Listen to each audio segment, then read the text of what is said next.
Bonjour, bienvenue au webinaire de lancement de la démarche Handigynéco à destination des sages-femmes libérales franciliennes qui sont des acteurs clés de la démarche. Nous accueillons ainsi avec grand plaisir Madame Isabelle de Rédinger, présidente du Conseil national de l'Ordre des sages-femmes. Pour vous guider au long de cette présentation, interviendront le Dr Catherine Requignot de l'ARS Île-de-France, Madame de Rédinger, Frédéric Perrotte, sage-femme référente Handigynéco, et moi-même, Benjamin Voué, chef de projet Handigynéco pour Vive 3 Île-de-France. Après une introduction par le Dr Requignot et Madame de Rédinger, nous vous présenterons les origines de la démarche Handigynéco, l'évolution de son déploiement régional en Île-de-France et comment vous pourrez, en tant que sage-femme, y contribuer. Et nous finirons par la présentation de ressources très utiles par Coactis Santé. Docteur Requignot, je vous laisse maintenant la parole après cette brève introduction. Merci Benjamin. Donc, je suis donc en effet médecin, Catherine Requignot. Je suis conseiller médicale à la direction de l'autonomie, donc de l'Agence régionale de santé Île-de-France, et à l'origine, en effet, de ce projet, qui s'appelle maintenant désormais la démarche Handigynéco, mais qui à l'origine, et je vais vous en dire quelques mots, était une expérimentation que nous avons menée en région Île-de-France. Donc aujourd'hui, c'est une étape importante puisque, et nous y reviendrons, c'est un déploiement très très large des actions qui ont été menées, donc en région Île-de-France et au-delà, dans les autres régions, que ce soit en Normandie et très très bientôt en France entière. Donc c'est un vrai programme pour lequel, en effet, nous avons besoin de vous. C'est un projet, et je vais passer très vite la parole à Madame de Rédinger, c'est un projet qui rentre dans un cadre très particulier de l'ARS Île-de-France, qui est un programme d'action pour améliorer l'accès aux soins des personnes en situation de handicap. Et tout naturellement, peut-être parce que je suis aussi une fille, je me suis très très vite penchée sur la santé gynécologique des femmes en situation de handicap et leur parcours en soins, et qui est apparu très très insuffisant. Donc c'est la raison pour laquelle nous avons mené depuis 2016-2017 un programme pour répondre à ces besoins qui n'étaient pas couverts. Comme nous nous intéressons par ailleurs à la santé orale des personnes en situation de handicap. Voilà. Mais d'ores et déjà, Madame de Rédinger, tous mes remerciements, parce que vous êtes un acteur clé aux côtés, en tant que représentante de l'Ordre national des sages-femmes, un acteur clé de la réussite de la démarche Handigynéco, que ce soit bien sûr dans notre région, dans les autres régions en France, car sans vous, sans vos professionnels et les sages-femmes, que ce soit hommes et femmes, nous ne pourrons pas mener ce projet à terme. Je vous passe la parole, car vous souhaitiez, je vous remercie d'être présente, vous souhaitiez dire quelques mots sur l'intérêt, bien sûr, l'ampleur et l'intérêt de ce projet à court, moyen et long terme pour vous, pour les sages-femmes, mais aussi pour les personnes en situation de handicap. Merci beaucoup, merci Catherine. D'abord, merci à tous d'être présents.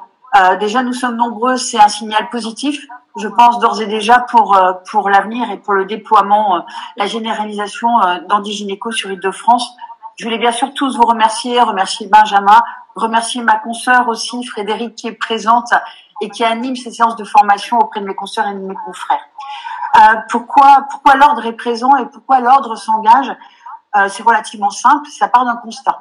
Le constat que dans le champ des inégalités sociales et territoriales, les premières victimes, ce sont nos concitoyennes, ce sont les femmes, et particulièrement les femmes en situation de handicap. Donc pour nous, c'est une évidence que l'Ordre national des sages-femmes soit attaché à la santé des femmes ainsi qu'aux droits des femmes, et notamment dans le champ du handicap.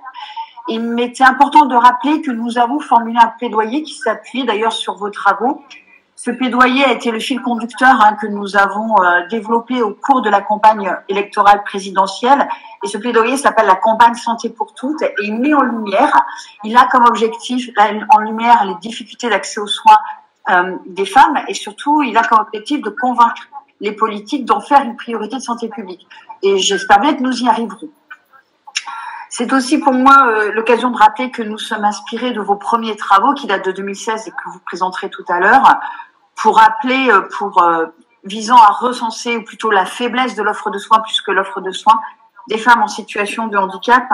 Et nous avons précisé dans le livre blanc qui a été rédigé par les instances représentatives de la profession que malheureusement, c'est 42% des femmes en situation de handicap qui n'ont pas accès à la gynécologie de prévention. Donc nous pouvons considérer véritablement qu'il s'agit d'un drame français.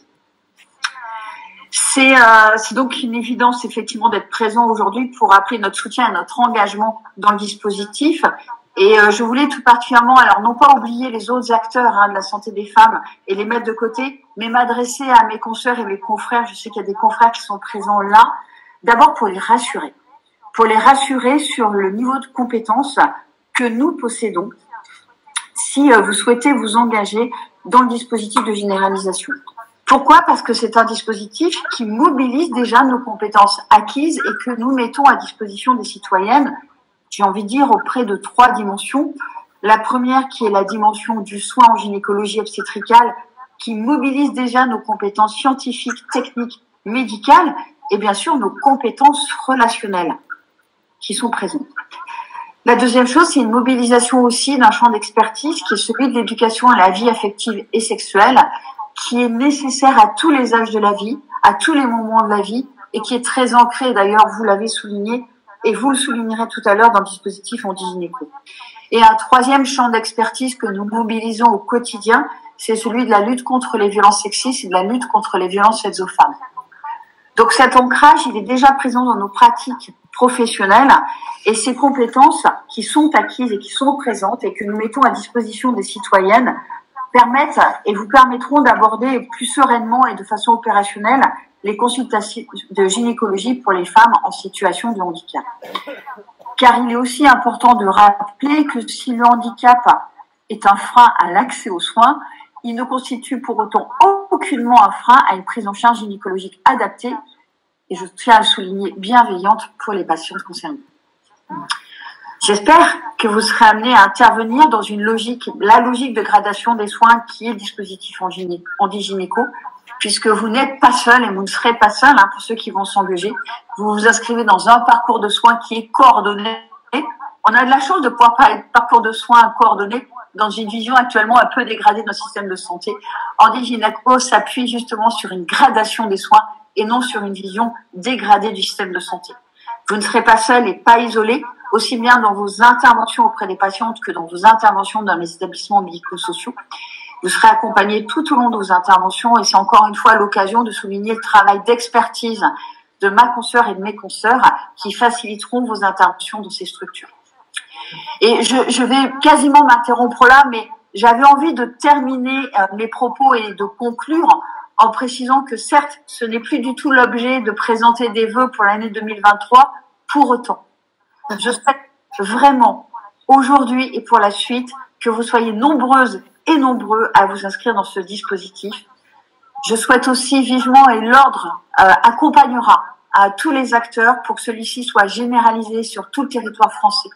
Nous, vraiment, c'est notre espoir le plus cher pour 2023, qu'il soit non seulement généralisé, mais que son financement soit pérennisé.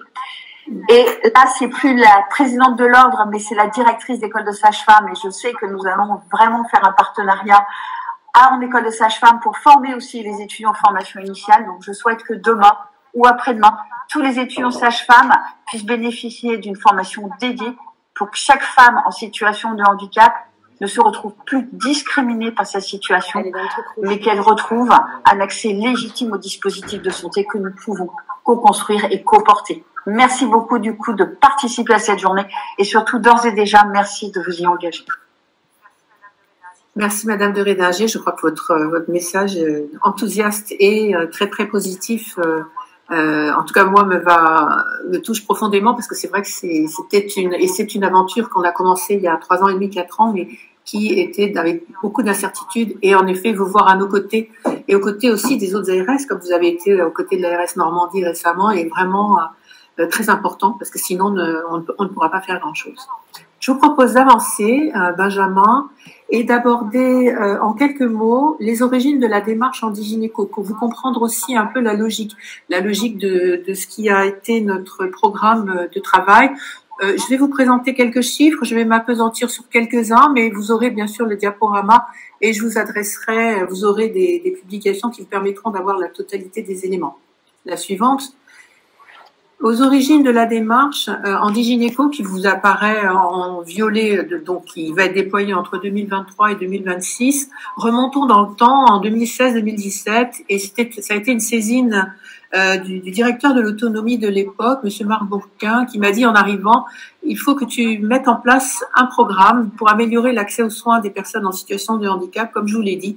Et sur la gynécologie, je me suis d'ores et déjà penchée pour réaliser un diagnostic territorial, quelle était en effet l'offre pour les femmes en situation de handicap, mais aussi leurs besoins, est-ce qu'on répondait à leurs besoins, quelles étaient les difficultés aussi rencontrées par les professionnels.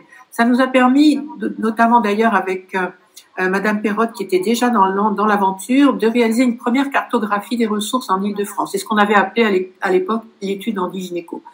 Cette étude Handigynéco, je vais vous en dire quelques chiffres, a débouché sur des orientations, dont l'étude qui a suivi, l'étude Handigynéco en pratique, l'intervention de sages-femmes en établissements médico-sociaux, et je vais vous en parler. Suivante. Alors, quelques chiffres de constat. Donc, dans ce diagnostic territorial, Madame de Rédager vous a donné quelques chiffres, mais en établissement médico-social, on s'est rendu compte qu'en fait, 34% seulement des femmes avaient un suivi gynécologique régulier sur la base des recommandations de la Haute Autorité de Santé. 85% n'avaient jamais eu de mammographie, 26% pas de frottis. Donc vous voyez une déshérence en termes de prise en charge gynécologique. Et puis peu bien sûr de prise en compte de tout ce qui est vie affective et sexuelle. Donc des freins d'accès qui étaient autant du côté des professionnels, bien sûr, dans le secteur médico-social, bien sûr, et également de l'offre de soins qui était insuffisante. Suivante. Dans ce cadre-là, et c'est vrai que c'était un comité scientifique, on avait voulu le faire en partage avec des professionnels du secteur sanitaire, des gynécologues, des sages-femmes, des cadres de santé. On a émis des recommandations. La première, c'était bien sûr l'information.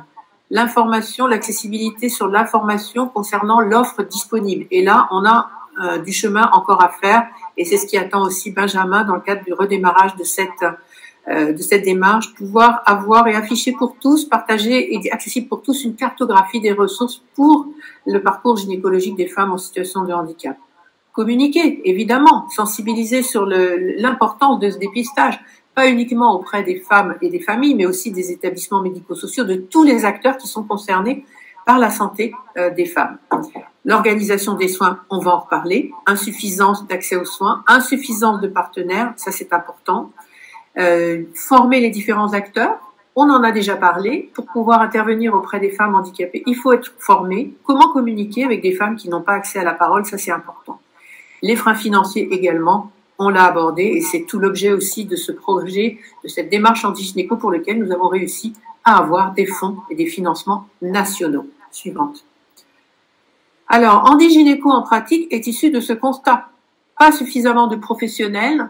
Bien sûr, vous avez vos collègues, et en termes de gradation des soins, on a des gynécologues libéraux, on a des gynécologues aussi en secteur sanitaire, donc qui exercent soit en secteur libéral ou dans des structures d'exercice collectif, que ce soit les centres de santé, etc., mais de manière insuffisante. Et c'est vrai que là, on s'est trouvé aussi face à une difficulté, nous qui avons et qui assurons la tutelle des établissements médico-sociaux accueillant des personnes en situation de handicap, la difficulté de déplacer les femmes en situation de handicap. Et de fait, les sages-femmes ont répondu présent. Et pour aller sur site dans les établissements médico-sociaux pour intervenir. Quel type d'intervention? 2 types d'interventions et qui correspondent à 3 volets. Le premier volet, c'est en effet un volet soins. L'objectif stratégique, c'est vraiment permettre de construire un parcours gynécologique des femmes en situation de handicap, leur donner un accès aux soins. Donc ce volet soins, c'est quoi? Assurer des consultations gynécologiques longues auprès des femmes en situation de handicap en répondant à leurs besoins, leurs attentes et leurs besoins. Le deuxième volet, qui correspond à la définition large de l'accès aux soins gynécologiques, qui comprend la vie affective et sexuelle, c'est pouvoir informer ces femmes, mais en miroir également les garçons. La vie affective et sexuelle, c'est aussi avec les garçons et les filles. Et puis en miroir, je disais à l'instant, les professionnels sur ce qu'est la vie affective et sexuelle. Ça, c'est important.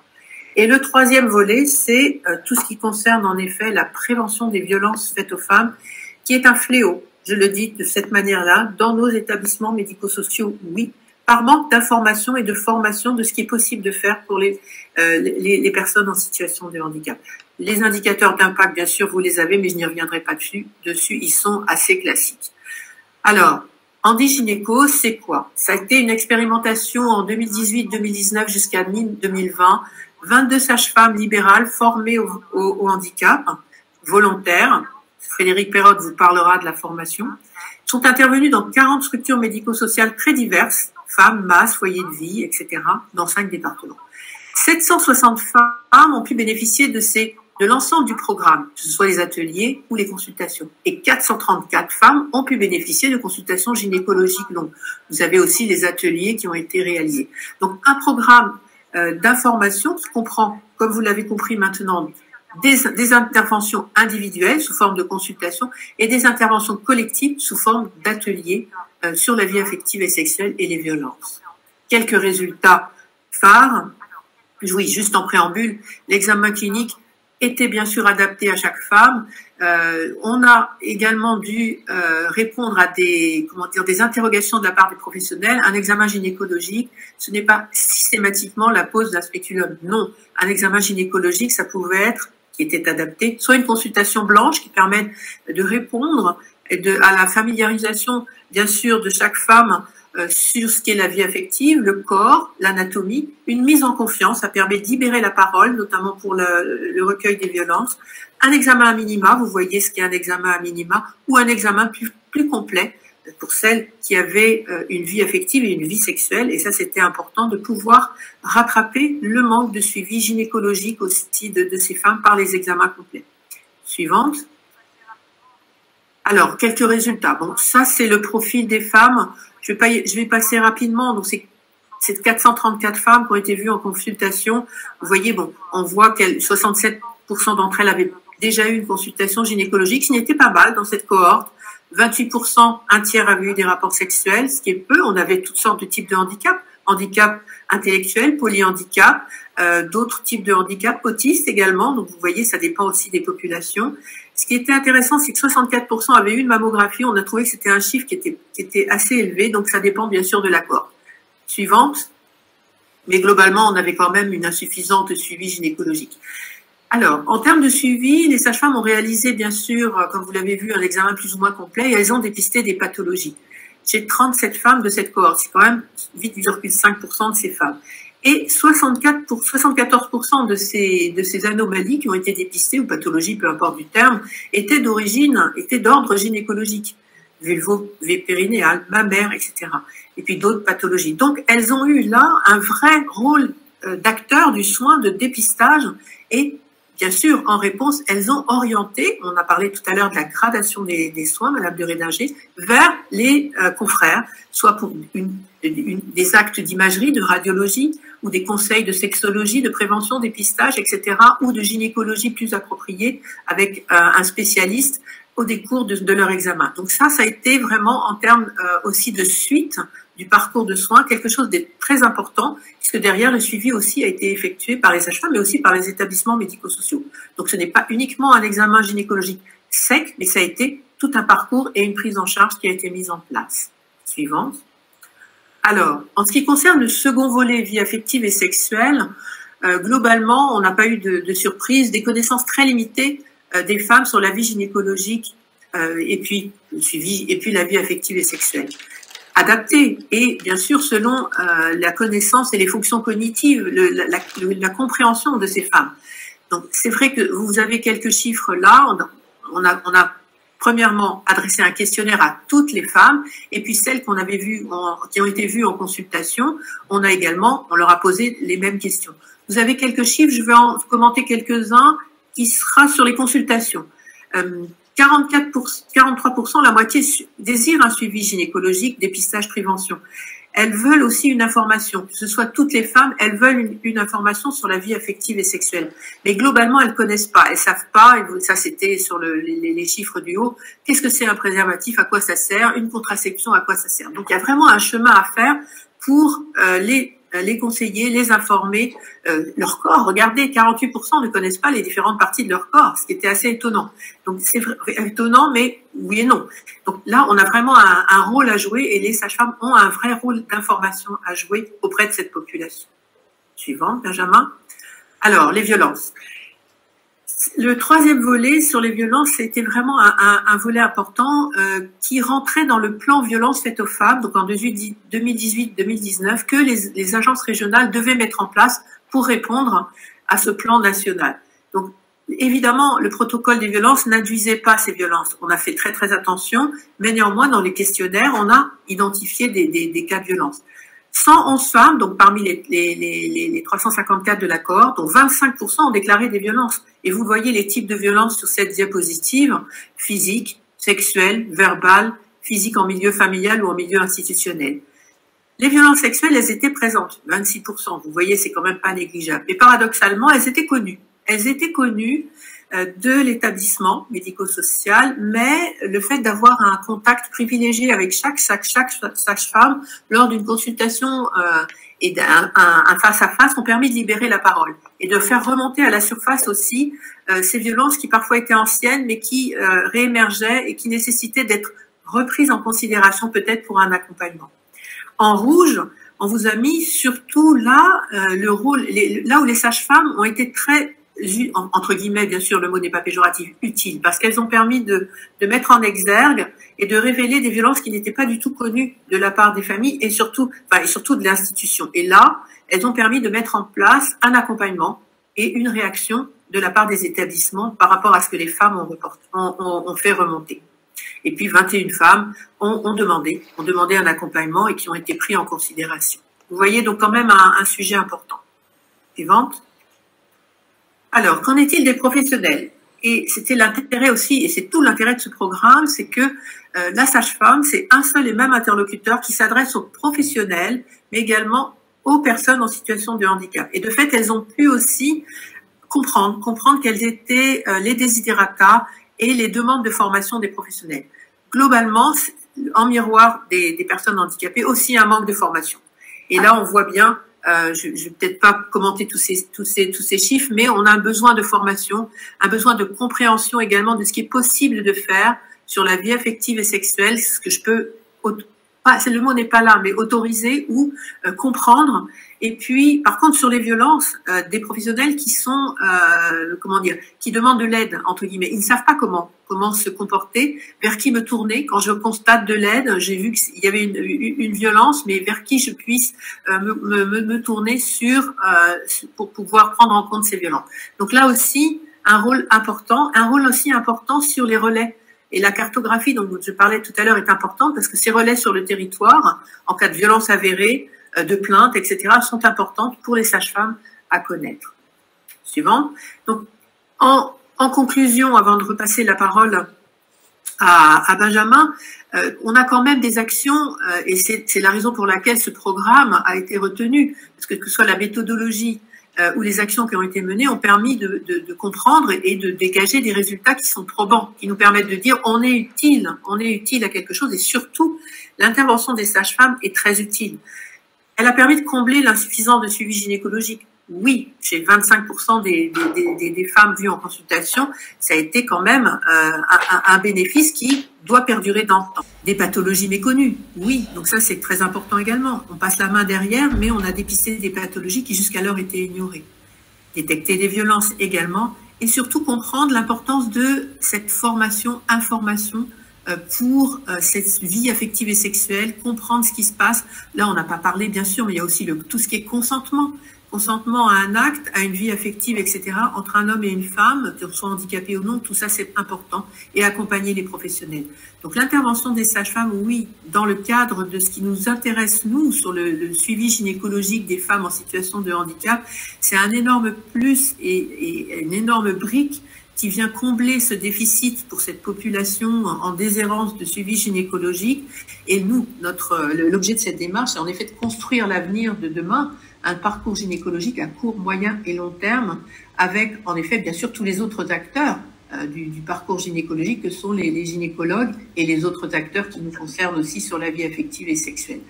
Voilà ce que je voulais vous dire sur ce panorama de handigynéco en pratique, dont les conclusions et les résultats ont permis donc de déclencher la démarche handigynéco. Maintenant, on ne parle plus d'handigynéco en pratique, on parle de la démarche handigynéco, dont Benjamin va vous décrire maintenant les prochaines étapes. Qu'est-ce qui nous attend pour le déploiement en région Île-de-France de cette démarche Handigynéco qui redémarre bien sûr très prochainement.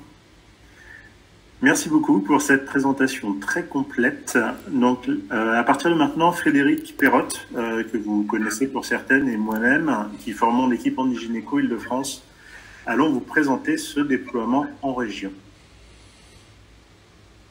En effet, comme déjà mentionné par le docteur Equinio, les experts et les autorités de tutelle ont confirmé que la méthodologie, les actions et les résultats de l'expérimentation en Handigynéco en pratique étaient suffisamment probants, suffisamment solides pour être déployés dorénavant sur tout le territoire, et ce, région par région.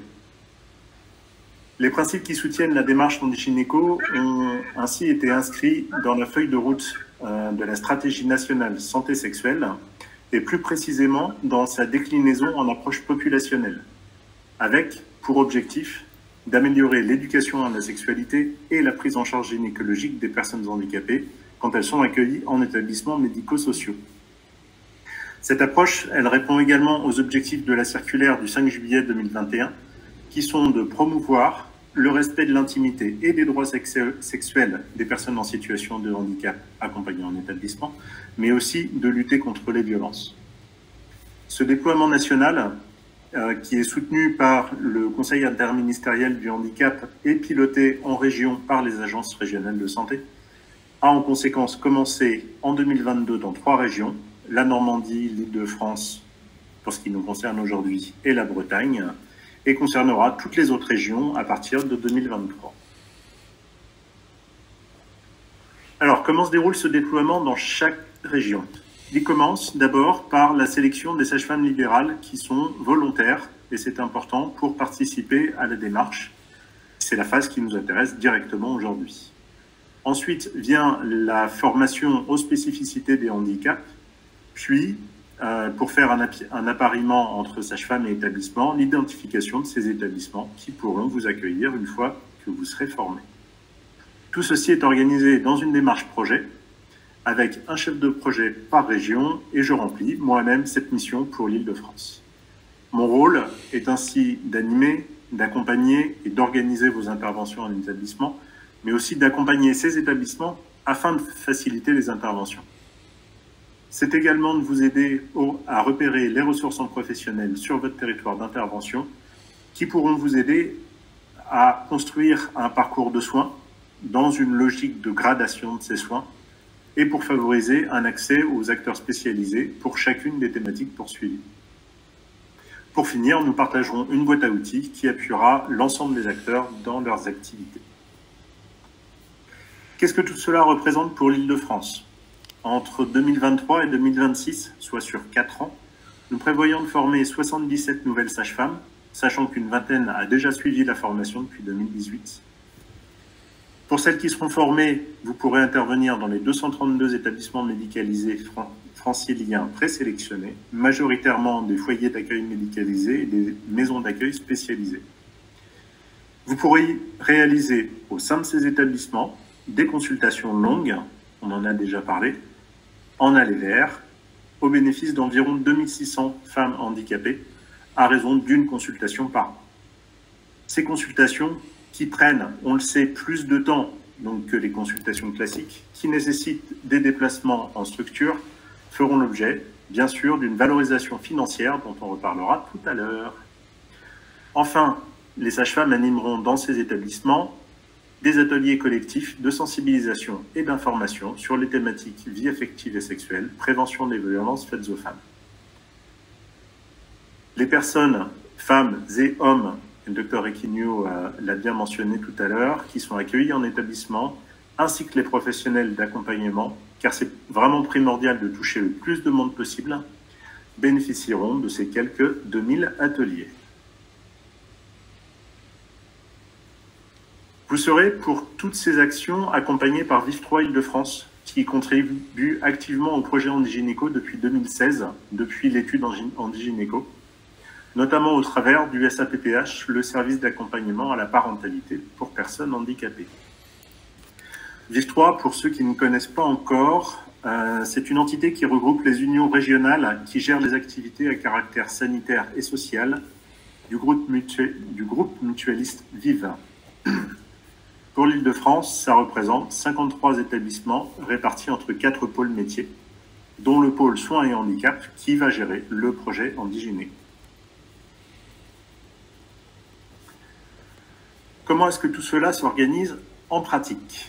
Frédéric et moi, donc, formons cette équipe projet Handigynéco pour le compte de Vive 3 Île-de-France et allons être présents à vos côtés ces 4 prochaines années pour organiser la démarche et vous mettre en relation, vous, sages-femmes, et les établissements médico-sociaux sélectionnés pour la réalisation des consultations et des ateliers.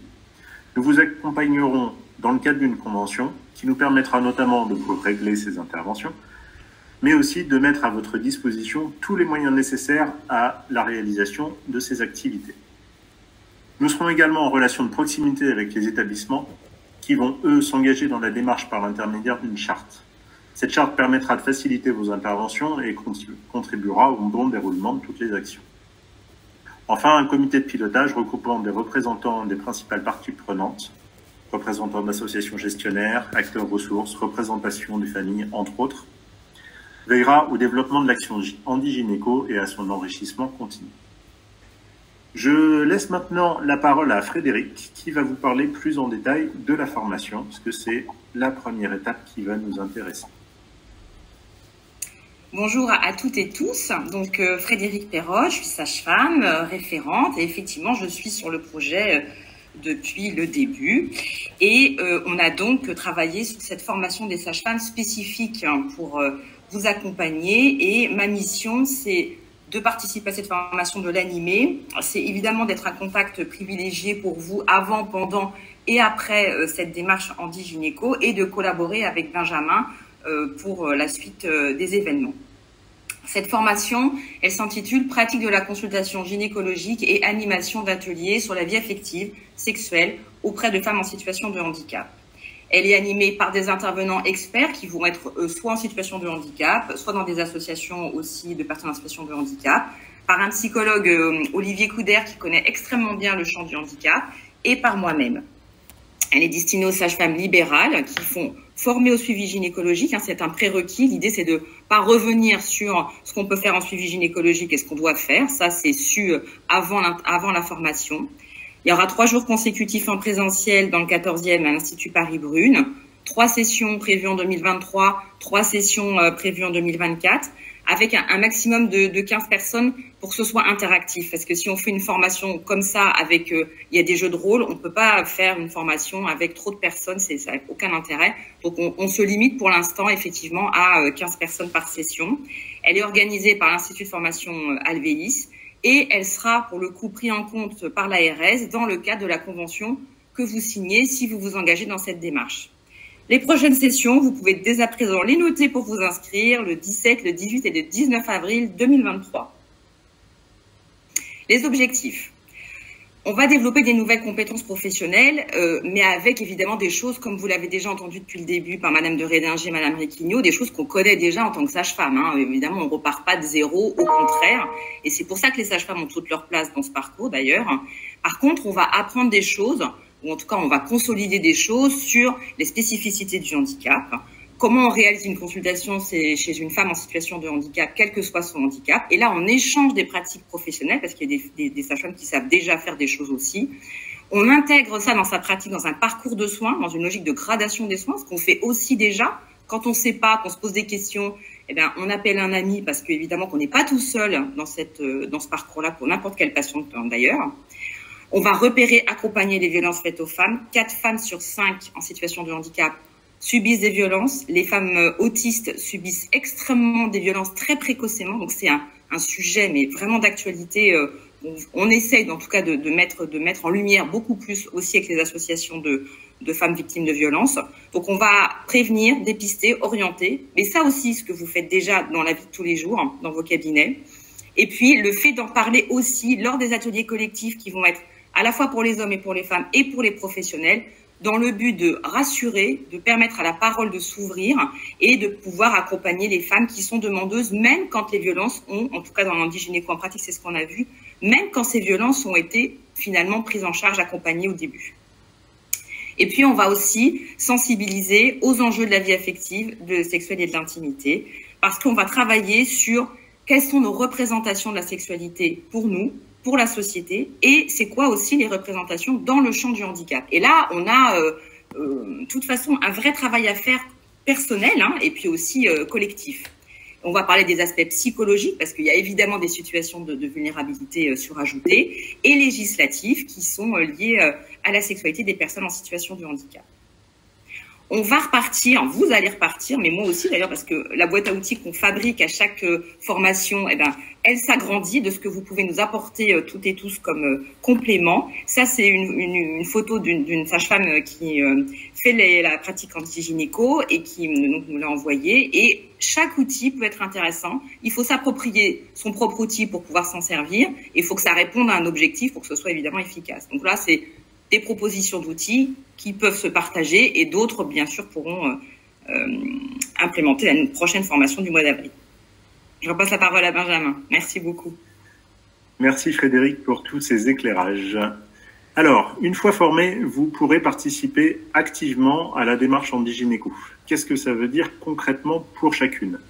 Donc, chaque sage-femme volontaire sera mise en relation avec environ 3 établissements et suivront en moyenne 34 femmes qui y résident, à raison d'une consultation par an.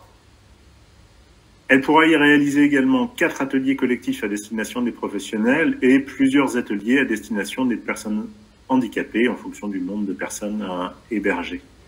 Ceci représente une activité d'environ 1 à 2 demi-journées par mois, en moyenne. Pour compenser ce temps passé en structure plutôt qu'en cabinet, ces modalités d'intervention sont spécifiquement rémunérées. Chaque consultation, qui est bien sûr payée sur les bases de tarification de la sécurité sociale, pour la consultation en elle-même, mais aussi tous les actes complémentaires qui pourront être exécutés, est abondée de 52 €. Et ce, dans la limite des 4 consultations par femme suivies pendant la période. En ce qui concerne les ateliers, ils sont également rémunérés à hauteur de 50 € de l'heure, 2 heures pour les personnes hébergées, 3 heures pour les professionnels. Alors tout ceci est régi par une convention qui unit la sage-femme à VIF 3 et cette convention sera de 2 ans renouvelable. Je vais maintenant vous présenter étape par étape le déroulé des événements. D'aujourd'hui à, si vous vous engagez dans la démarche, votre première consultation en établissement. Donc les sages-femmes volontaires peuvent dès maintenant se porter candidates à cette démarche en remplissant un formulaire dont vous avez le lien en bas de la diapo que nous vous communiquerons également à l'issue. Une fois cette inscription faite, Frédéric et moi prendrons contact avec vous pour faire connaissance et nous vous inscrirons à une session de formation si vous y êtes éligible. Avez la capacité de réaliser principalement du suivi gynécologique. Une fois formé, je vous proposerai une liste d'établissements dans lesquels vous pourrez intervenir et nous organiserons une rencontre avec les équipes de ces établissements. Lorsque toutes les conditions matérielles seront réunies, vous pourrez alors commencer les consultations et les ateliers.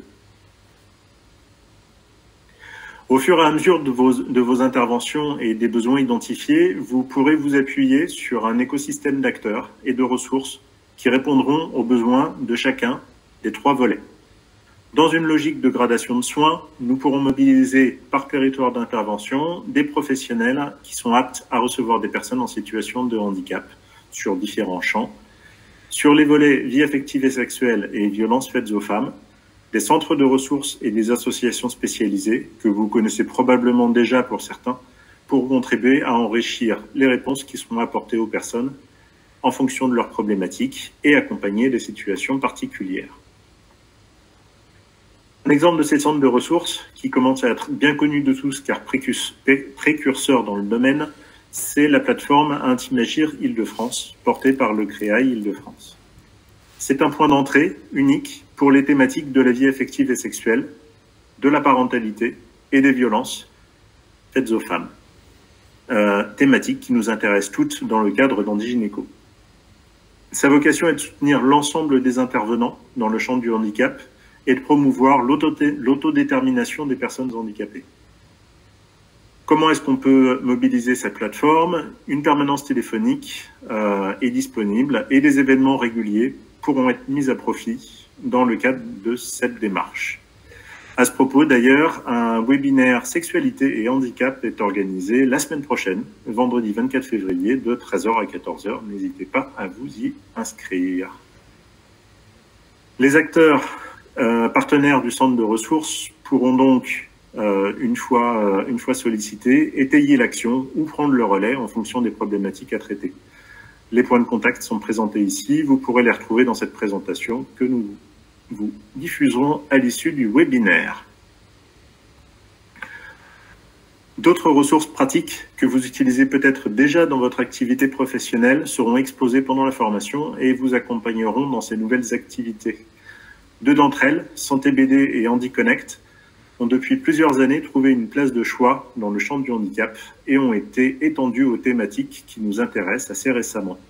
Je vais donc maintenant laisser la parole à Anne-Charlotte Dambre, directrice de projet chez Coactis Santé, qui va vous les présenter. Anne-Charlotte, à vous.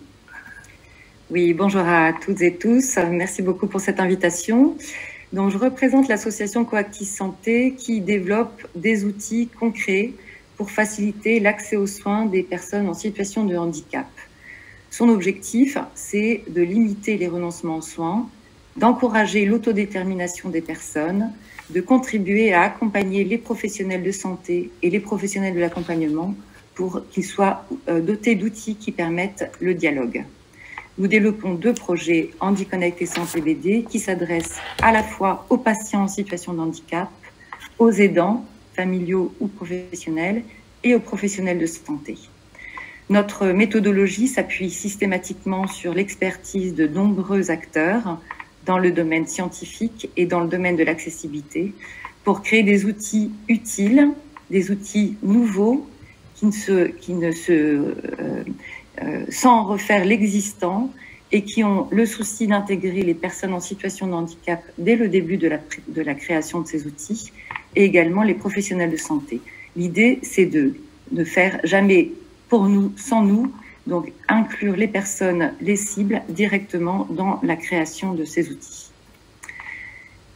Santé BD, ce sont des bandes dessinées, mais plus largement des ressources qui sont accessibles à tous et qui sont gratuites en ligne sur un site santébd.org. On s'appuie sur une méthodologie spécifique avec l'écriture de scénarios simples et fiables conçus avec des experts scientifiques. Pour chaque thématique, un groupe de travail est constitué d'experts de ce domaine au niveau médical et d'experts du handicap. Nous nous appuyons sur le facile à lire et à comprendre, donc un sujet, un verbe, un complément. Et toutes ces phrases sont illustrées pour que les personnes non lectrices soient capables de comprendre les messages de santé, les messages de prévention. Et pour aller plus loin, nous avons le souci que les personnes puissent aussi choisir un personnage. Donc nous développons 8 personnages pour chacune de nos ressources, des enfants, des adultes, des personnes en fauteuil roulant, pour que les personnes puissent s'approprier le mieux possible les outils qu'ils vont utiliser. Comme je vous disais, donc nous appuyons sur des experts scientifiques et systématiquement, les contenus sont validés à la fois par des professionnels qui agissent dans le milieu hospitalier ou dans le milieu libéral et puis des personnes qui travaillent particulièrement avec des personnes en situation de handicap. En matière de vie affective et sexuelle, nous avons développé plusieurs ressources. Donc, notamment, nous avons commencé par des bandes dessinées sur la puberté. Puberté, je change dans mon corps, je change dans ma tête. Bien entendu, ces ressources peuvent être utilisées également pour des personnes adultes, puisque nous abordons beaucoup de sujets, à la fois des sujets sur la connaissance du corps, l'évolution du corps, l'hygiène corporelle pour les filles, pour les garçons. À chaque fois, c'est toujours décliné en version femme, version homme. Nous abordons également les sujets sur le consentement, sur le respect, sur le désir. Nous abordons le sujet sur les menstruations, comment est-ce que identifier quand on peut avoir les règles, comment est-ce qu'on peut aussi s'équiper. Tout ça, c'est l'idée, c'est que les personnes soient responsables et puissent suivre et se suivre un calendrier, se préparer et pouvoir échanger avec les professionnels de santé et les professionnels qui les accompagnent. Bien entendu, on développe aussi des outils sur le rendez-vous de gynécologie en ayant un soin de mettre en avant toutes les questions qui vont pouvoir se poser et puis toutes les décisions que l'on va prendre en s'appuyant sur le consentement de la personne, consentement et la décision sur les modes les moyens de contraception, sur la volonté d'avoir l'acceptation d'un suivi d'un examen gynécologique, à toutes les phases en fait du rendez-vous. Et on s'appuie sur des ressources présentant également les IST, les moyens de contraception. On explique systématiquement à quoi ça sert et comment ça se passe avant, pendant, après, pour que chacun, même avec des difficultés de compréhension ou d'expression, puisse participer aux décisions. On va aborder également tout ce qui concerne la prévention des cancers, cancer du sein, cancer du col de l'utérus, expliquer comment est-ce qu'on peut réaliser une autopalpation des seins. Comme vous voyez, c'est très imagé et donc tous les dessins peuvent aussi servir dans le dialogue que l'on met en place avec une patiente sur le sujet de la vie affective et sexuelle. Toutes ces ressources qui ont été créées, en fait, ont permis de la création de nombreux dessins qui se retrouvent tous dans une banque d'images disponible gratuitement pour que chacun puisse aussi les utiliser dans un tableau de communication ou dans le cadre d'un groupe de travail, sur un poster. L'idée, c'est vraiment d'avoir le maximum d'outils à disposition pour des ressources pédagogiques. Vous trouvez également des vidéos qui peuvent permettre d'expliquer, par exemple, la mammographie. Le texte est lent, en falque, et systématiquement, vous avez des écritures qui permettent de suivre le déroulement. Il faut savoir que Santé BD crée 10 nouveaux thèmes par an, et en matière de vie affective et sexuelle, plusieurs bandes dessinées sur la maltraitance vont être mises en ligne prochainement, ainsi que une bande dessinée sur les relations affectives, amicales et intimes, axée vraiment sur le consentement. Nous avons également le projet de créer des BD sur la ménopause et sur le suivi de différents cancers. Complètement complémentaire à Santé BD, handyconnect.fr a été créé pour les professionnels de santé, avec les professionnels de santé, pour mieux accueillir des patients en situation de handicap. Sur le sujet de la vie affective et sexuelle, l'idée, c'est vraiment de rappeler quelles sont les situations, quel est le contexte, et combattre les idées reçues pour que chaque patiente puisse avoir un suivi gynécologique. HandyConnect s'appuie sur plusieurs ressources, et notamment des fiches conseils, un annuaire de formation, et chacun peut avoir aussi la possibilité de poser des questions pour avoir accès à une expertise. En moins de 7 jours, vous avez la possibilité d'avoir des réponses sur des questions spécifiques par rapport à l'accompagnement des personnes en situation de handicap. Voilà, on rappelle aussi quelques données et des idées reçues. On va passer, parce que ça a été déjà évoqué précédemment. Donc, plusieurs fiches conseils, notamment sur le suivi gynécologique des femmes en situation de handicap, les violences faites aux femmes, comment les repérer, comment passer le relais aussi en cas de suivi gynécologique lorsqu'il y a besoin de s'orienter vers des lieux d'accueil spécifiques, et puis un certain nombre d'outils pratiques. Tous ces fiches conseils donnent des conseils sur le savoir-faire, le savoir-être, pour vraiment mettre le professionnel de santé dans des conditions de sérénité et pour pouvoir être attentif à tous les points de vigilance en fonction des types de handicap. Tous les signes d'alerte et de repérage, être capable de faire des dépistages et des diagnostics adaptés. Vous y trouvez plusieurs outils, par exemple, comme une checklist au moment de la prise de rendez-vous qui permet d'identifier qu'il y ait une préparation en amont du rendez-vous pour que le professionnel de santé ne soit pas démuni quand il accueille la patiente. ainsi qu'un autodiagnostic rapide. L'idée, c'est vraiment d'accompagner les professionnels et les patients avant, pendant et après le rendez-vous. Je vous invite aussi à regarder cette vidéo de Dr Perrine Ernoult qui explique toute la démarche d'habituation aux soins nécessaire pour des personnes avec des handicaps assez complexes.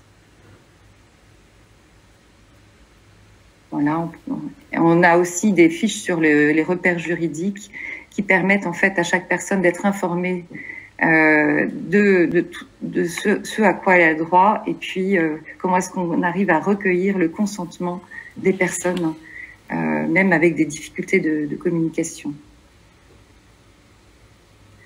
Et là, pareil, la méthodologie d'HandiConnect s'appuie systématiquement sur un groupe de travail experte à la fois sur le sujet de la santé sexuelle et l'accompagnement de personnes en situation de handicap et des personnes en situation de handicap étant particulièrement expertes, notamment sur l'identification des violences, pour que ces outils servent vraiment dans toutes les situations. Voilà, et nos outils sont gratuits grâce en fait au soutien d'un certain nombre de partenaires et à la diffusion qu'ils en font dans tous les réseaux. Ils sont encore trop peu connus et donc chacun peut les faire connaître de façon à ce que le maximum de femmes en situation de handicap puissent aussi bénéficier de soins de qualité et puissent se préparer au rendez-vous avec tous les éléments dont elles ont besoin.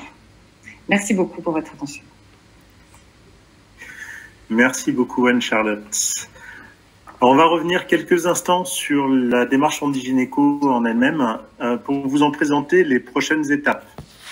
Dès la fin de ce webinaire, aujourd'hui, les sages-femmes volontaires, comme je l'ai indiqué précédemment, pourront nous adresser leur candidature à la démarche via le formulaire et après la formation, pourront démarrer les interventions. Donc, la formation, la première session ayant lieu mi-avril, on peut anticiper un début d'intervention à partir du mois de mai 2023. En parallèle de ce processus, les sages-femmes qui ont déjà été formées dans le cadre de HandiGynéco en pratique vont d'ores et déjà reprendre ou continuer leurs interventions en établissement sous couvert de la nouvelle convention HandiGynéco avec les financements spécifiques. Les prochaines formations auront lieu à des dates à définir en 2023-2024. Pour rappel, c'est environ 15 sages-femmes, entre 12 et 15 sages-femmes par session de formation. Donc il peut y avoir une petite liste d'attente en fonction du nombre de personnes inscrites. Merci à toutes et à tous pour votre attention. Voici maintenant venu le temps des questions et des remarques. Et Audrey Jacquinet, directrice du pôle soins et handicap à Vivre3 Île-de-France, qui donc héberge le projet HandiGynéco, a collecté vos contributions tout au long de la présentation et nous les transmet maintenant. Merci Audrey. Merci Benjamin. Je crois qu'effectivement le docteur Requigno et Frédéric Perrotte ont eu le temps de répondre à un certain nombre de questions que j'ai recueillies effectivement tout au long, mais comme ça nous permettra aussi de les centraliser et peut-être de vous les renvoyer à toutes et à toutes celles et à tous ceux qui n'ont pas pu participer à ce webinaire. Il restait une dernière question qui a été posée a priori à 2 reprises. Anaïs qui nous a posé la question de savoir si la démarche HandiGynéco était accessible aux sages-femmes territoriales. Madame Requigno a répondu, travaillant en centre de santé, mais je vais vous laisser préciser effectivement votre réponse. Oui, en fait, en centre. Là, c'est vraiment la démarche HandiGynéco, c'est vraiment un protocole. C'est pas un protocole, on n'est pas dans une étude, là, on est maintenant dans la vraie vie. C'est une démarche particulière qui est basée sur l'intervention de sages-femmes libérales dans des structures médico-sociales. Donc, comme j'ai écrit, dans une démarche d'aller vers. Donc, on est vraiment sur site, au cœur des établissements médico-sociaux. Mais, et évidemment, on remplace pas ça, la démarche n'annule pas et ne remplace pas ce qui d'ores et déjà est fait dans les centres de santé, dans les PMI par d'autres professionnels. Et nous avons en effet des demandes notamment de formation d'une part des sages-femmes au handicap pour qu'elles puissent bénéficier de la formation qui est proposée par l'Institut Helvéis. La réponse, elle est bien sûr pourquoi pas, mais ça ne rentre pas là dans la démarche HandiGynéco. Donc la formation, elle peut tout à fait être accessible à ces sages-femmes, moyennant une prise en charge par leur employeur, puisqu'en fait là on est sur une autre modalité de rémunération. Rien n'empêche les sages-femmes également de, en effet, intervenir aussi pour des actions d'information, de formation. Mais c'est en dehors du programme Handigynéco. Merci. Il y a eu effectivement également deux bonnes nouvelles, puisqu'il y a une personne en région PACA qui est très intéressée pour mettre en place, suivre la formation et mettre en place, donc le docteur Requigno, comme nous l'a expliqué tout à l'heure, la démarche est nationale, donc elle va très prochainement se déployer dans les autres régions. Et puis une personne qui a été formée en région Île-de-France et qui va aller s'installer prochainement en Nouvelle-Aquitaine. Je pense également que le contact sera très précieux pour déployer la démarche en Nouvelle-Aquitaine. Voilà, donc on conserve et puis on transmettra bien entendu par l'intermédiaire du docteur Requigno auprès de ses confrères au moment du lancement de la démarche. Nous avons également des établissements qui sont très intéressés par la démarche et qui travaillent déjà sur ces projets d'accès aux soins et de déploiement d'ateliers. Donc n'hésitez pas à contacter Benjamin effectivement ou le docteur Requigno qui pourra vous accompagner et vous donner un petit peu peut-être des pistes ou différentes actions pour déployer vos projets dans les établissements. Et puis certainement que l'établissement sera touché par la démarche Handigynéco si vous le souhaitez. Alors, Audrey, juste une précision, et pour vous tous, comment ont été sélectionnés les établissements médico-sociaux qui sont concernés? Ça a été une décision nationale, en l'occurrence c'était, je crois, oui, même Sophie Cluzel à l'époque. On s'est focalisé sur les établissements médicalisés de type femmes et masses, contrairement à l'étude Handigynéco qui avait concerné aussi des IME et puis des foyers de vie, foyers d'hébergement. Donc, femmes, masse. Donc, en fait, tous les établissements médico-sociaux concernés dans les 8 départements ont été listés. Donc, moi, je les ai listés, on les connaît, puisqu'on a les listes des établissements médico-sociaux de type femmes et masse. Donc, ce 17-7, là, je vois la question de Clémentine. Oui, dans tous les établissements de ce type-là, femmes et masse. Alors, attention, avec une marge de manœuvre que nous a laissé le national, c'est sur un même site. Et là, par exemple, je me tourne vers Madame Cousin qui nous a rejoint, qui représente APUI, le gestionnaire APUI, Avenir APUI. Sur son site, il y a femmes, masse, IME, il y a aussi un foyer de vie, foyer d'hébergement. Dans la mesure du possible, nous avons, nous, ARS, une marge de manœuvre qui nous permet de proposer la démarche dans c'est toujours pareil, une logique d'enveloppe budgétaire, de poser la démarche aussi aux personnes en situation de handicap qui le nécessiteraient, qui pourraient bénéficier de cette démarche sur le même site, que ce soit sous forme d'atelier ou de consultation gynécologique. Donc on a une marge de manœuvre. Mais malheureusement, on n'envisage pas d'étendre la démarche, j'anticipe une question, dans les foyers de vie, foyers d'hébergement, pour les professionnels, les personnes qui sont en ESAT, etc. Non, là c'était vraiment une démarche très très particulière pour répondre aux besoins des femmes qui vraiment en ont plus besoin en termes de suivi gynécologique. Voilà. Audrey, il y avait aussi une question sur le reste à charge. Oui. Le reste à charge, c'est une bonne question du 9-2, oui, c'est ça. Oui, lors de l'intervention des sages-femmes dans les établissements médico-sociaux, en fonction des actes et donc de la cotation des actes qui vont être effectués pour une personne donnée. Évidemment, il faut regarder quelle est la prise en charge et notamment si la personne bénéficie d'une mutuelle. Donc ça fait partie des éléments d'organisation que Benjamin et la sage-femme vont devoir appréhender avec chaque établissement médico-social pour un usager donné, évidemment, que le reste à charge ne soit pas conséquent pour la personne en situation de handicap. Et ça se fera naturellement, ça fait partie des aspects organisationnels. Tout à fait. On avait également là, une dernière question qui vient d'apparaître concernant qui va solliciter les établissements. Est-ce que c'est l'ARS? Donc là, c'est pleinement le rôle de Benjamin, bien entendu, soutenu par l'ARS.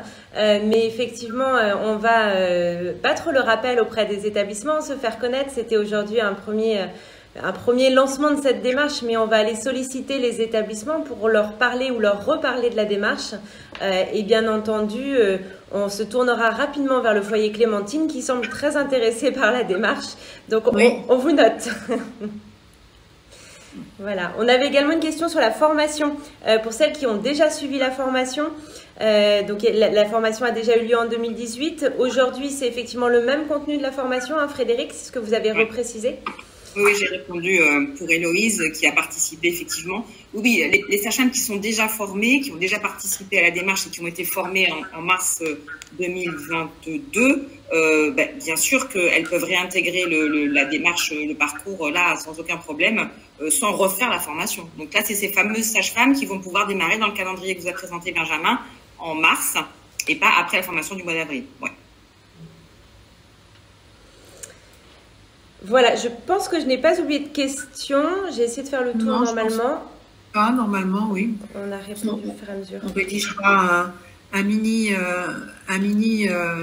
question-réponse pour libeller ces questions et les partager avec tous, y compris ceux qui ne sont pas présents, mais qui auraient souhaité participer, qu'on a invités.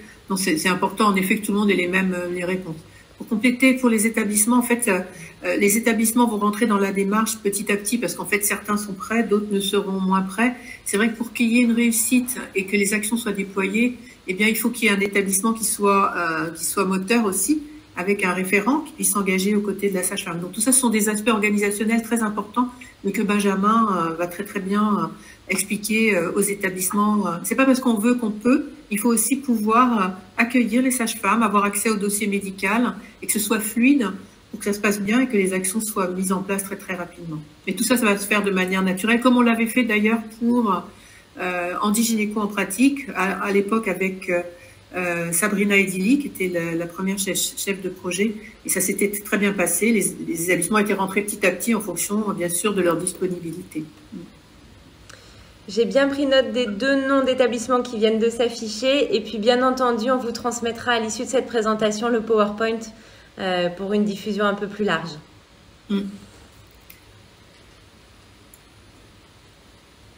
Voilà, je crois qu'on arrive peut-être à la fin de cette présentation. Donc, comme on vous l'a dit, c'est un moment important.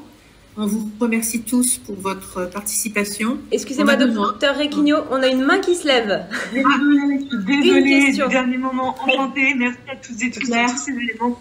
Alors, c'est Claire Compagnon, mais alors moi, je ne suis pas Claire Compagnon. Oui, je m'appelle Hélène Abouzi. Voilà, c'est pas clair. Moi, je travaille donc auprès de Claire Compagnon, la déléguée interministérielle à la stratégie nationale autisme et troubles du neurodéveloppement.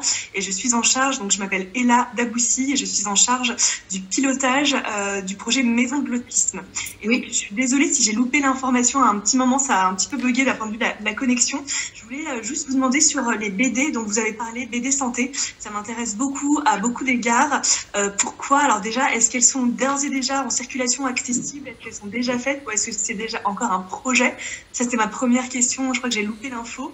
Et deuxième question, en fait, à la Maison de l'autisme, il y aura un grand centre de documentation, un espace ressources central. Ce sera vraiment le cœur du projet, enfin le centre névralgique du projet. Et le CRA d'Île-de-France, donc Centre ressources autisme, va s'y installer à l'instar donc du groupement national des centres ressources autisme et d'autisme info-service. J'aurai plaisir une prochaine fois de vous parler de la maison de l'autisme. Et en fait, l'idée, j'aimerais beaucoup qu'on puisse avoir ces BD-là parce que franchement, elles sont d'intérêt général. Ça dépasse largement le champ de l'autisme et du handicap. Et je pense que lorsque même les fratries y ont accès, les jeunes femmes y ont accès, on a une jeune femme de 3e avec nous pour quelques jours. Elle me demandait de lui expliquer un petit peu l'intérêt de l'accès aux soins gynécologiques, etc. Donc vraiment, je pense que c'est d'intérêt général. Et j'aimerais savoir si on pourrait les avoir. Alors, je vais répondre. En fait, toutes les bandes dessinées qui ont été présentées sont en ligne sur le site santébd.org. On peut les visualiser et les télécharger et les imprimer soi-même. S'il y a besoin, sinon, de ressources imprimées spécifiques, c'est possible aussi de nous contacter pour voir comment est-ce qu'on peut s'organiser. Mais effectivement, vous pouvez d'ores et déjà les consulter en entier et venir au point. Merci beaucoup. Et une autre question, est-ce qu'elles sont accessibles dans les plannings familiaux ou ce type de structure, ces BD-là? Oui, elles sont diffusées dans pas mal de plannings familiaux, effectivement. D'accord. Très bien. Merci beaucoup de ces éléments. Avec plaisir. Alors moi, j'ai Madame Compagnon, c'est pas Madame Compagnon, désolée, j'ai pas retenu votre nom de famille, désolée. Et en tout cas, c'est Daboussi.